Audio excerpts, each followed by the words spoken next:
Assalamualaikum warahmatullahi wabarakatuh. Kita lanjutkan. Kalau kemarin kita belajar HTML input part 1, kita lanjutkan ke part 2 sekarang ya. Di part 2 ini, sebelum kita masuk ke materi, kita mau bahas dulu tentang hal-hal yang kemarin nggak sempat dibahas karena agak terburu-buru kemarin. Oke, mulai dari input, mungkin bisa kita jelaskan dulu. Input itu kemarin sempat dijelaskan, tapi belum semua. Jadi input itu bisa saya kategorikan jadi 3 ya. Yang pertama adalah inputan dari user. Inputan dari user itu ya segala hal yang dimasukkan oleh user. Bisa mouse, kemarin kita bahas itu ya, mouse, pergerakan mouse, klik kiri, klik kanan dari mouse, double klik, suara, keyboard, dan lain-lain. Itu inputan dari user. Apa semuanya bisa terbaca di web? Ya tergantung dari penyedia webnya menyediakan hal yang bisa digunakan untuk berinteraksi oleh pengguna atau tidak. Jadi kalau nggak ada apa-apa, hanya tulisan saja di dalam webnya, tentu saja ya nggak bisa diklik juga nggak akan terjadi apa-apa, kecuali bisa di copy paste misalnya dengan di blog, lalu di copy, lalu dipastikan di tempat lain, seperti itu. Lalu input data ini yang kemarin kita praktekkan, berarti kita ini bisa membuat sebuah input dengan tipe teks, di mana kita bisa masukkan data di situ. Data-data yang lain bisa berupa file ya, kemarin sudah dibahas. Ada file itu ada gambar, ada suara, ada dokumen, PDF misalnya, Microsoft Word, Excel, dan lain-lain. Ya, itu bisa dimasukkan. Suara seperti yang saya tulis di sini mungkin termasuk data ya. Walaupun kebanyakan data itu berupa teks, dan itu yang kita coba di input kali ini. File ini kita tidak akan bahas dulu, bukannya tidak penting, tapi untuk sekarang kita skip dulu ya. Atau gini.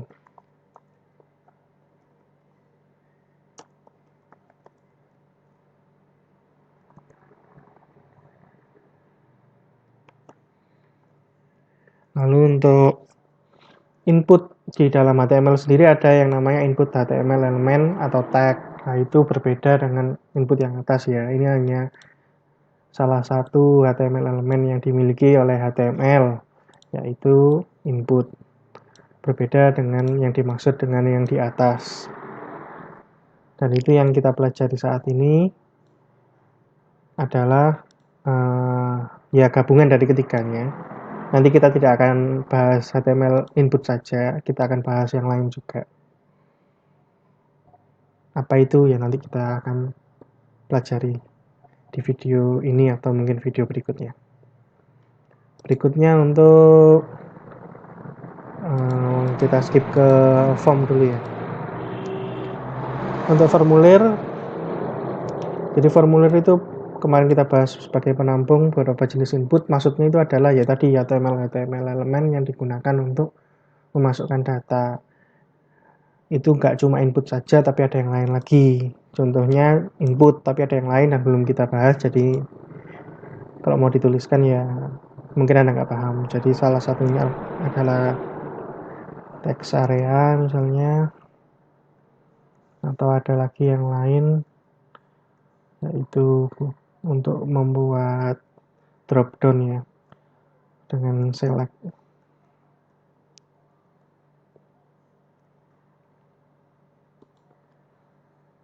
Apa itu ya nanti kita bahas.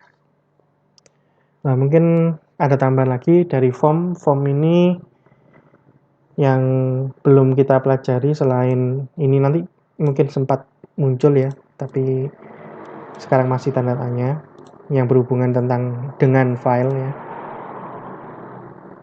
Karena kita tidak belajar di file ya, untuk sementara kita biarkan kosong dulu. Yang belum kita bahas itu target. Jadi kalau kita kemarin punya formulir, atau form. Nah, ini kita bisa kasih target.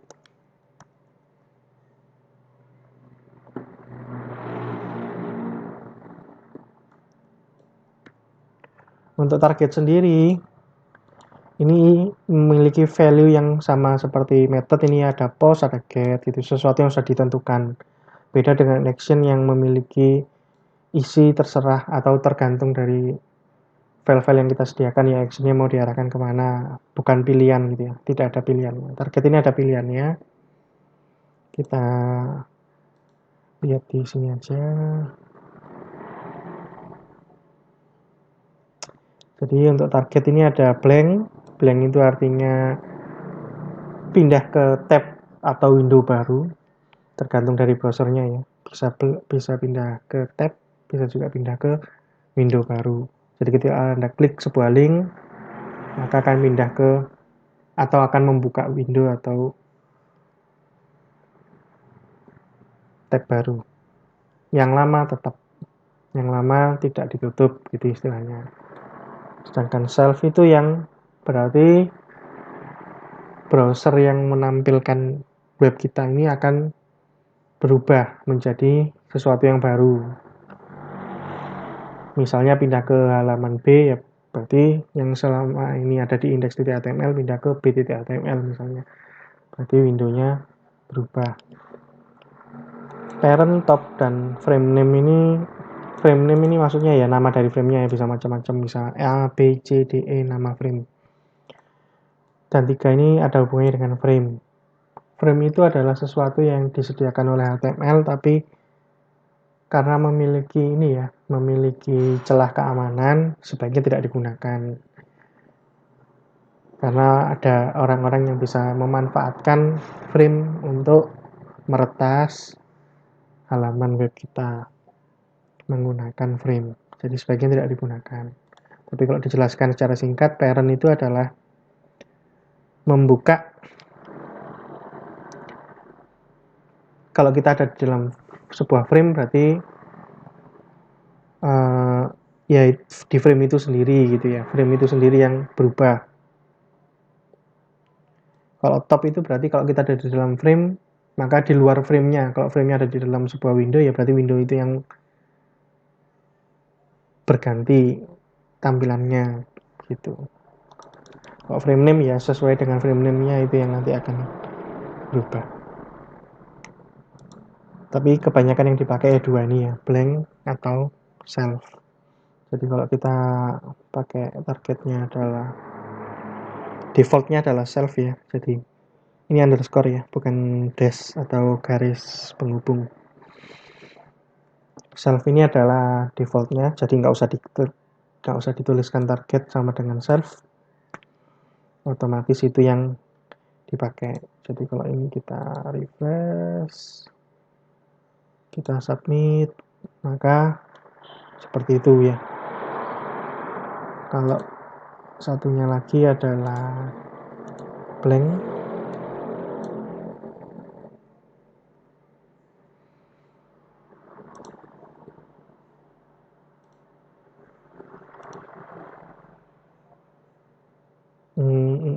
Oh salah,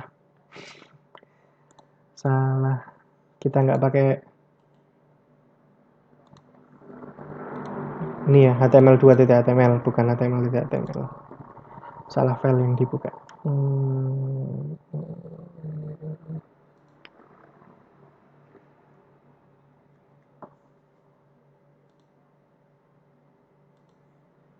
Jadi membuka window baru kalau untuk Chrome ya. Kalau untuk browser yang lain mungkin membuka window yang lain. Tutup. Jadi kita akan pakainya self. Jadi kita tuliskan seperti ini ya.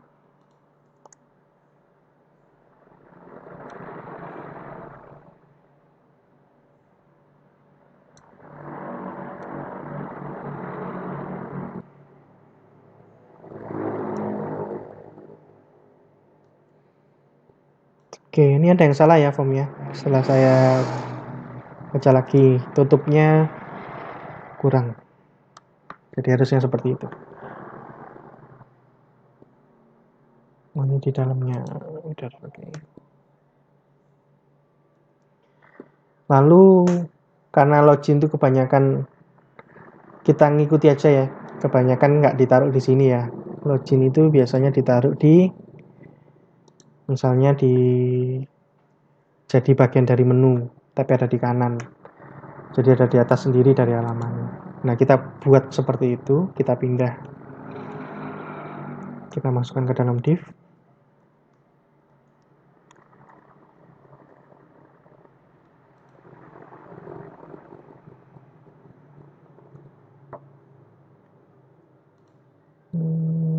Formnya nggak copy.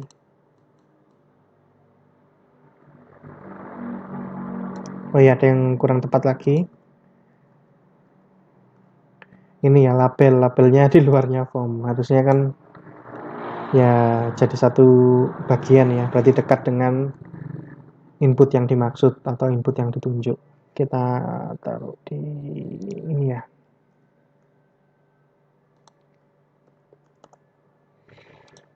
Itu. Jadi hasilnya oke, belum di kanan ya, karena kita belum pakai Bootstrap, kita pakai CSS biasa dulu aja. Mungkin kapan-kapan akan kita rubah pakai Bootstrap supaya tampilannya lebih bagus. Jadi kita pakai CSS biasa.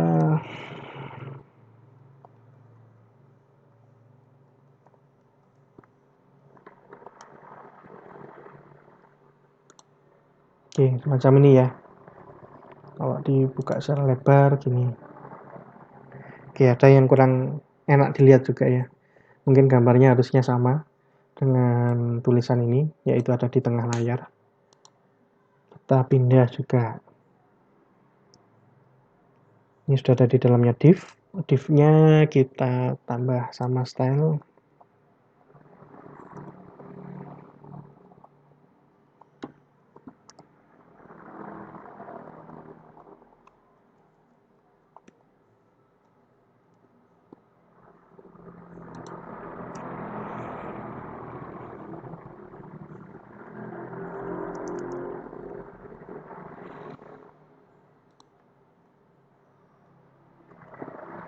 Itu ya. Oke. Jadi itu mungkin sedikit perbaikan dari kode sebelumnya. Kita sembunyikan aja biar nggak kelihatan terlalu banyak. Yang sembunyi. Form yang atas ini kita sembunyikan, nggak apa-apa. Nanti kita akan main-main di sini ya, karena ini adalah isinya. Kita main-main di sini. Mau diisi apa isinya? Kita lanjutkan ke input-input yang lain, atau mungkin kita jelaskan atribut-atribut dari input yang lain.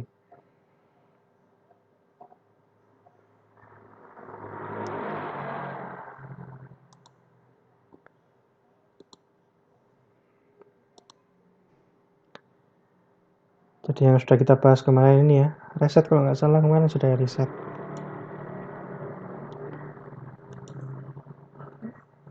Sudah belum ya reset? Nah, nge-pack dulu. Oke, kayaknya belum reset.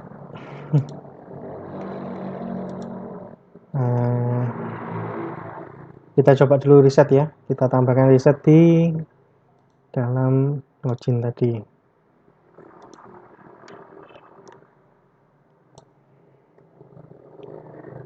Jadi reset itu adalah input dengan tipe reset akan menghasilkan tombol yang mana akan mengembalikan ke nilai awal.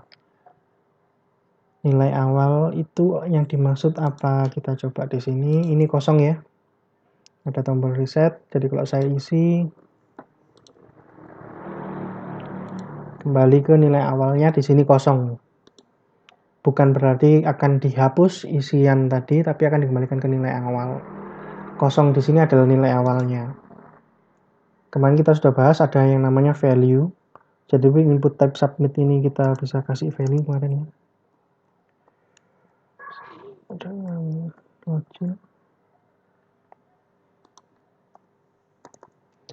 Nah, input yang tipe teks ini kan kemarin juga kita coba bisa ada value-nya.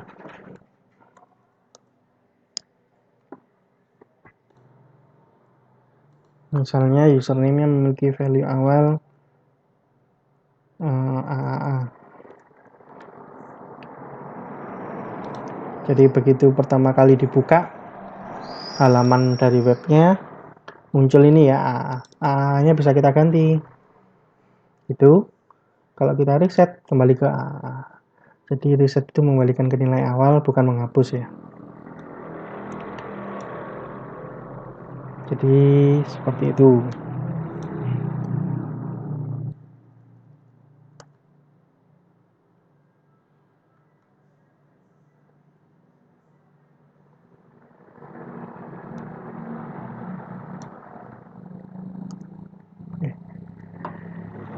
Next.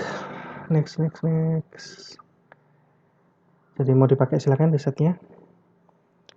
Next kita akan bahas atribut-atribut tambahan ya di dalam input dengan tipe text. Jadi kalau kemarin kita lihat di beberapa web yang sudah saya tunjukkan kemarin, itu ada yang menampilkan jenis-jenis inputnya, ada itu, lalu ada atributnya.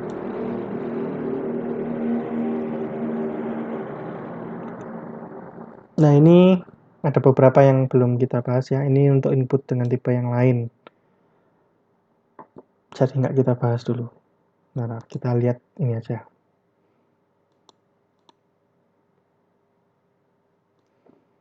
Value sudah, required. Oke, kita bahas required dulu. Required ini bisa dipakai di input ya.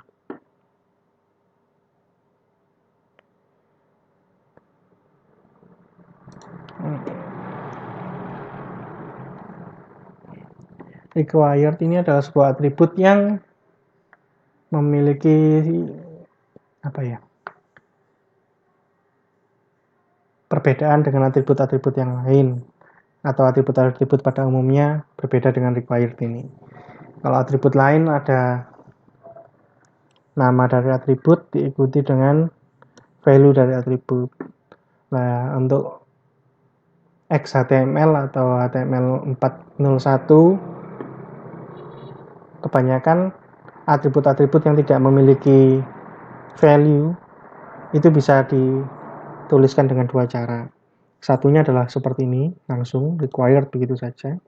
Atau mungkin di password ini kita contohkan bentuk yang lain adalah dengan required ini kita beri value semacam ini. Required. Begitu. Nah, required ini mau ditulis seperti apa terserah. Intinya adalah untuk atribut-atribut yang tidak perlu value bisa ditulis dengan dua cara. Anda mau pakai yang mana terserah. Untuk singkatnya sebenarnya karena memang dibolehkan oleh HTML5 dan kita nggak tahu ya HTML6 nanti seperti apa, ya terserah. Kalau saya sih pakai cara seperti yang ini aja, nggak usah dituliskan seperti ini karena memang sudah diberi kemudahan oleh HTML5-nya bisa begini. Nah, fungsinya sendiri required itu adalah untuk begitu. Jadi tidak bisa kita lanjutkan. Jadi ada validasi ya. Jadi ada yang namanya validasi. Apa itu validasi? Validasi itu adalah pengecekan apakah yang diisi, data yang mau dikirim itu, yang diisi oleh pengguna, datanya sesuai dengan yang diinginkan oleh yang membuat web atau tidak. Itu namanya validasi ya. Mungkin alasan validasi itu macam-macam, ada alasan keamanan, ada alasan supaya nilainya tidak salah, atau supaya tidak memiliki masalah dengan hal lain di dalam sistem. Contoh nggak bentrok dengan database-nya. Tuh. Nah, dalam hal ini kita required itu memberikan kita kemampuan untuk memvalidasi apakah sudah diisi atau belum isian-isian dari sebuah formulir ini, isian-isian dari sebuah form. Ya, kalau nggak diisi maka nggak dikirim gitu ya. Kalau sudah kita isi, jangan kita isi dua-duanya, kita isi satu dulu. Kalau Anda lihat tadi kalau satu belum diisi, maka memunculkan pesan gitu ya. Tapi kalau sudah kita isi nih, yang tadi ada pesannya kan cuma yang ini, baru dia akan memberikan pesan untuk error yang lain atau sesuatu yang tidak sesuai pada input-input yang lain atau isian yang lain. Jadi pesannya diberikan satu-satu, enggak secara bersamaan. Gitu. Jadi kalau sudah betul semua atau sudah sesuai dengan yang diinginkan oleh pembuat webnya, baru bisa lanjut ya. Itu namanya validasi. Itu required, sudah kita coba ya. Berikutnya read only, ini biasanya gandengannya sama disable.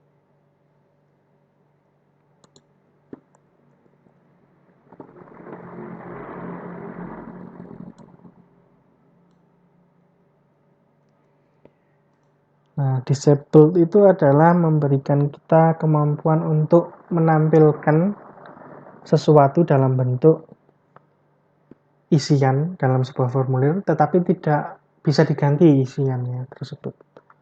Jadi misalnya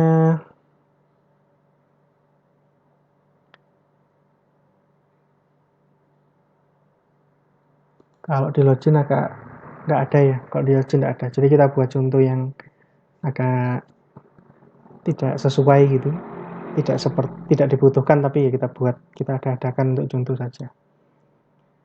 Contohnya misalnya usernya cuma ada satu misalnya, jadi nggak ada user yang lain. Jadi orang lain nggak bisa login, yang bisa login adalah user dengan nama tertentu. Lah itu bisa kita kasih value tadi ya untuk memberikan nilainya. Misalnya ABC. Lalu kita beri atribut disabled tadi ya. Nah, disabled ini sama dengan required ya, tidak memiliki read only dulu ya, read only dulu. Sama sih, dua-duanya tidak memiliki value untuk dituliskan, jadi bisa pakai cara dua tadi ya. Disable juga sama. Jadi required, read only, dan disabled sama-sama tidak memiliki value yang perlu dituliskan.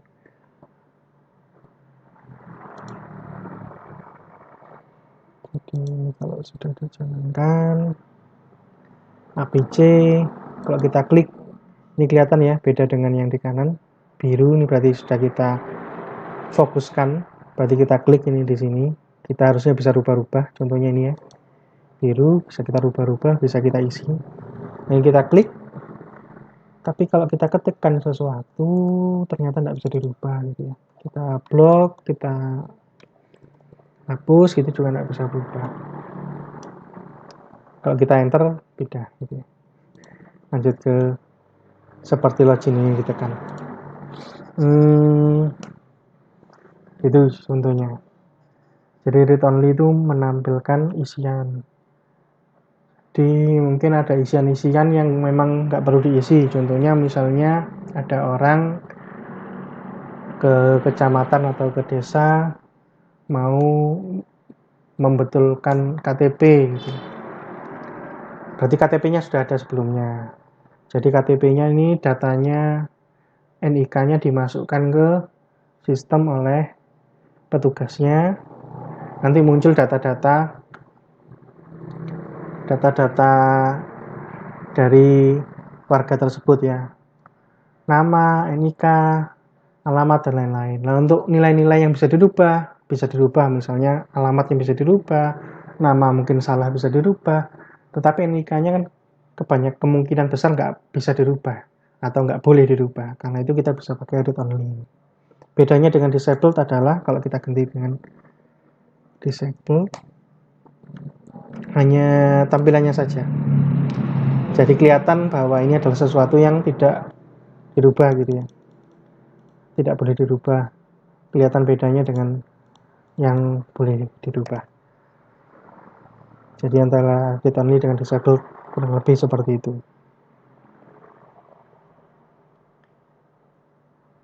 Hanya beda di tampilannya saja. Jadi disabled ini lebih baik daripada read only kalau memang benar-benar nggak boleh dirubah, karena orang yang akses ini tahu kok beda ya gitu ya, dan akhirnya memiliki kesimpulan bahwa oh memang nggak boleh dirubah gitu. Kita hapus saja ya disablednya, karena di login memang nggak butuh kayak gitu. Juga read only-nya juga nggak kita perlukan, kita hapus. Value-nya juga. Itu penjelasan dari atribut-atribut itu tadi. Untuk pattern ini nggak kita bahas ya, kita pindahkan ke hal-hal yang kita bahas. Jadi pattern ini digunakan untuk sama ya, validasi. Jadi ada beberapa jenis validasi yang disiapkan memang oleh HTML5. Jadi kayak required tadi baru ditambahkan di HTML5, gunanya seperti tadi Anda sudah tahu. Pattern ini sama, sebuah validasi. Kalau read only itu mencari tahu apakah sudah diisi atau belum. Kalau pattern ini mencari tahu apakah isian yang sudah dimasukkan oleh pengguna sesuai dengan yang kita inginkan atau tidak polanya. Jadi pattern itu pola.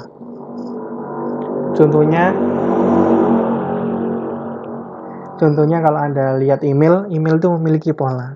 Jadi kalau kita mau membuat input untuk email dan kita mau orang yang memasukkan data itu benar-benar memasukkan email, bisa dicek polanya. Bukan cuma ada isinya atau tidak, tapi dicek juga polanya. Apakah polanya sesuai email gitu ya. Jadi email itu kan memiliki pola kurang lebih ada tulisan gitu di sini ya. Lalu ada bisa dikasih simbol di antara tulisan tersebut, misalnya titik gitu. Kalau nggak salah garis bawah nggak bisa kecuali di Yahoo ya. Jadi kurang lebih seperti itu ya, ada sesuatu lalu diikuti dengan add gitu ya. Diikuti dengan tulisan yang lain, lalu ada titik. Titik ini diikuti dengan berbagai macam jenis ininya ya. Misalnya .net atau .com atau .go.id, .ac.id dan lain sebagainya. Jadi ini adalah pola-pola yang bisa dilakukan pengecekannya menggunakan pattern. Tapi ini membutuhkan penjelasan lebih detail gitu ya, nggak bisa dijelaskan secara singkat kayak tadi aja. Tadi kan cuma pengertiannya ya, pattern itu seperti itu. Cara pakainya dan lain-lain, mungkin kita butuh waktu lain untuk menjelaskan itu. Jadi kita lewati dulu. List ini di akhir-akhir aja. Kita pindah ke akhir-akhir. Setelah auto complete. Step ini pakai range. Jadi range ini sesuatu yang belum kita coba juga. Input dengan tipe yang lain ya. Input dengan tipe range.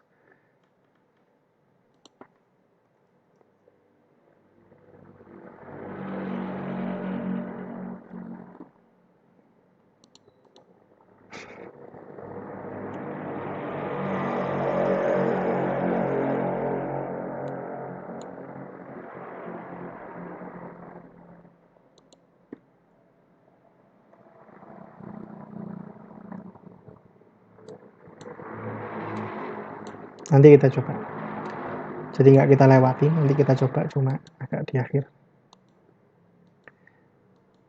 Maxlang itu yang akan kita coba habis ini ya.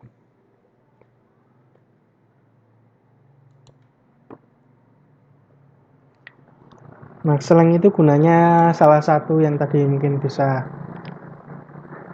Anda recall kembali bahwa kita membahas bahwa isian itu kalau bisa jangan bentrok dengan hal-hal lain yang ada di dalam sistem. Contohnya, di database kita menyiapkan tempat bahwa sebuah username itu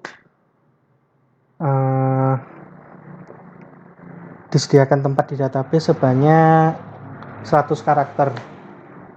Padahal kalau Anda ketik di sini username-nya bisa banyak ya. Misalnya 1, 2, 4, 5, 6, 7, 8, 9, 10 gitu ya.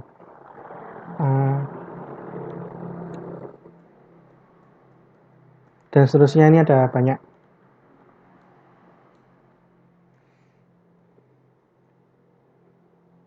Nah, kalau ternyata lebih dari 100 yang dimasukkan ketika registrasi, kalau nggak dicek, maka nggak akan ada errornya. Tapi di database yang tersimpan, username-nya berbeda dengan yang dimasukkan tadi. Kenapa? Karena dipotong. Misalnya dituliskannya ada, kita singkat aja ya, seakan-akan tempat yang disediakan cuma 10 gitu. Sedangkan yang dimasukkan lebih dari 10, misalnya namanya gitu ya, Joko Widodo, itu 10 ya, tapi ada spasinya. Jadi Joko spasi Widodo. Jadi ada 11 karakter. Nah, kalau itu dimasukkan ke dalam database, misalnya gini ya, Joko, maka U yang terakhir hilang. Nah, itu enggak baik kan ya. Karena itu kita bisa batasi dengan maxlang tadi. Misalnya kita tambah di bawah ini.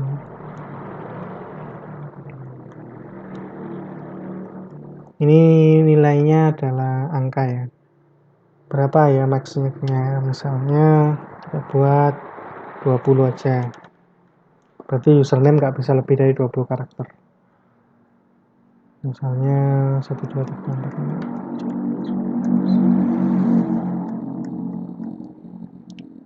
FGHIJ, harusnya ini 20 ya. Kok kita tambah yang lain harusnya nggak boleh. Oh, belum kita refresh. Nah, biar nggak usah ngetik lagi. Ya, kalau saya ketik sesuatu di sini nggak bisa.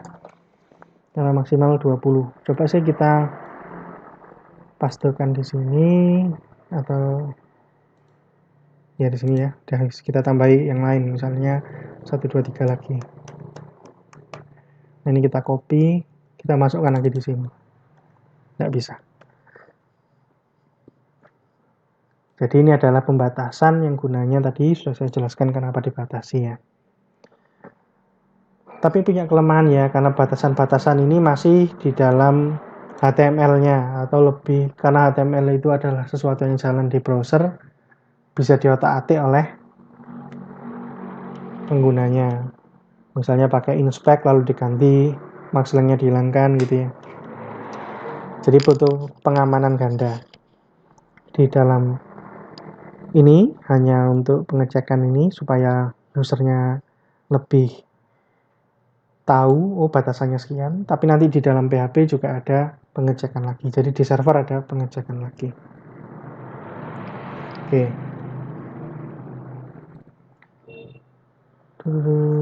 Oke, maxlang sudah. Berikutnya size. Size itu membatasi ini ya, membatasi ukuran lebar dari inputnya itu sendiri. Jadi kalau kita kasih size, bentar kita lihat dulu ya. Di sini, kalau Anda lihat di sini, ini kan bisa diisi oleh 20 karakter. Tapi ternyata masih ada sisa. Nah, misalnya kalau Anda mau paskan, supaya tidak menyia-nyiakan tempat, biar ngepres gitu ya, bisa diganti size-nya. Coba sih size-nya kita kasih 100, itu seberapa ya? Oke, 100 itu besar. Password segitu berarti 25 gitu ya. 25 ini kayaknya yang tadi deh. besaran.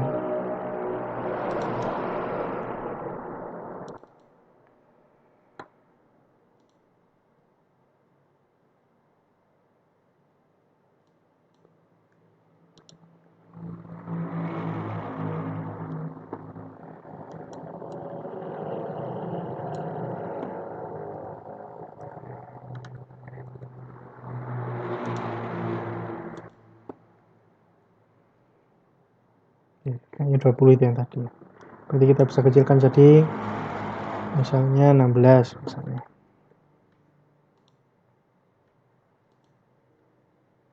Ya, lebih ngepres gitu ya. Nah, harusnya size ini bukan ukuran pixel ya. Kemarin kita kalau belajar CSS itu ada pixel, ada PT, ada IM, ada sentimeter, oh enggak. Kalau sentimeter itu yang lain lagi. Kalau 16 ini adalah IM ya. IM itu artinya adalah ukuran karakternya. Jadi harusnya kalau Anda ngetik 20 karakter, ini ya, max lengthnya 20, berarti di sini juga 20. Yang jadi masalah adalah setiap karakter itu punya ukuran yang berbeda-beda. Contohnya antara huruf M, nggak kelihatan di sini. Huruf M dengan huruf I. Anda lihat di situ kan lebarnya berbeda.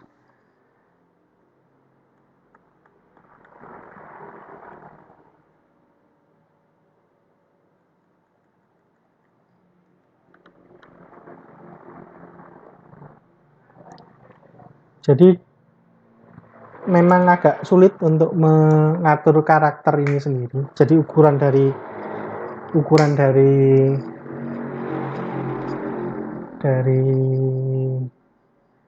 inputnya ini. Nah, ini supaya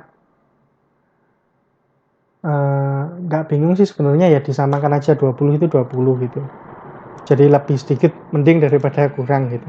Tapi jangan takut bahwa jadi 20M itu lebih panjang ya daripada 20 size ini.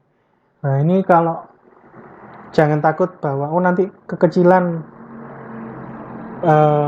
nanti orang nggak bisa masukkan, enggak, karena size itu berbeda dengan max length. Size itu misalnya size-nya cuma 1 gitu, tapi tetap kita bisa masukkan lebih dari 1 karakter. Kita belum refresh ya, yang kecil ya, tapi kita bisa panjang gitu, nggak ada masalah di situ. Jadi kita bisa lebih memasukkan data yang lebih banyak daripada yang kelihatan. Nah, ini bisa juga diakari kalau misalnya Anda mau biar bagus mungkin dibuat pixel ukurannya, misalnya 20-nya bukan 20 karakter tapi 20 pixel. Nah, ini bisa diakali dengan pakai CSS ya. Berarti diatur pakai width-nya CSS gitu, misalnya style width sama dengan sekian 20 pixel misalnya gitu. Daripada pakai size bisa pakai CSS seperti itu tadi. Jadi kurang lebih itu antara max length dengan size itu agak berhubungan ya. Jadi ada yang kurang enggak ya? Saya cek dulu ya. Kayaknya enggak ada untuk input. Tinggal satu lagi nih, autocomplete. Jadi autocomplete ini ada masalah sebenarnya di Chrome ya. Di dalam Chrome ini ada masalah. Autocomplete ini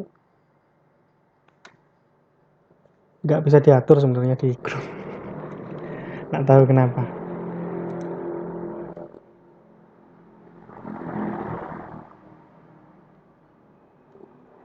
Alasannya di Chrome sendiri sebagai keamanan ya, alasannya keamanan.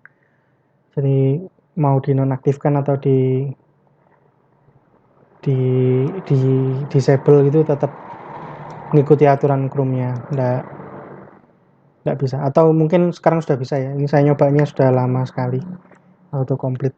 Karena dulu nggak bisa makanya nggak saya atik-atik.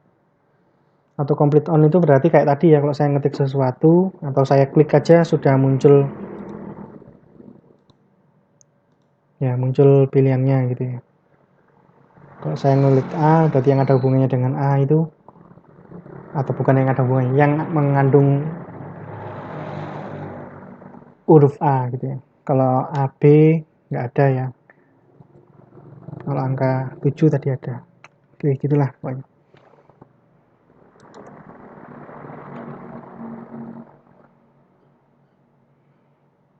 Kita lihat dulu deh, saya lupa pakainya gimana. Lama nggak pakai. Oke, off ya, matikan ini. Bukan disable tapi off.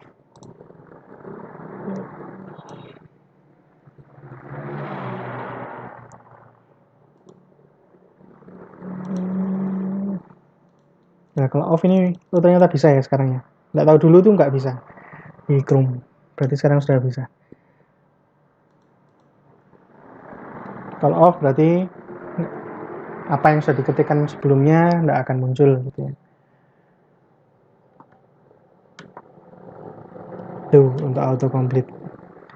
Kita perlakukan hal yang sama untuk passwordnya.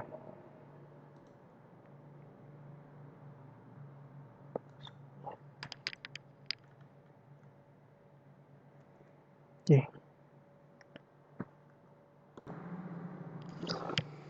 Oke, mungkin itu dulu dari input yang memiliki tipe teks, password.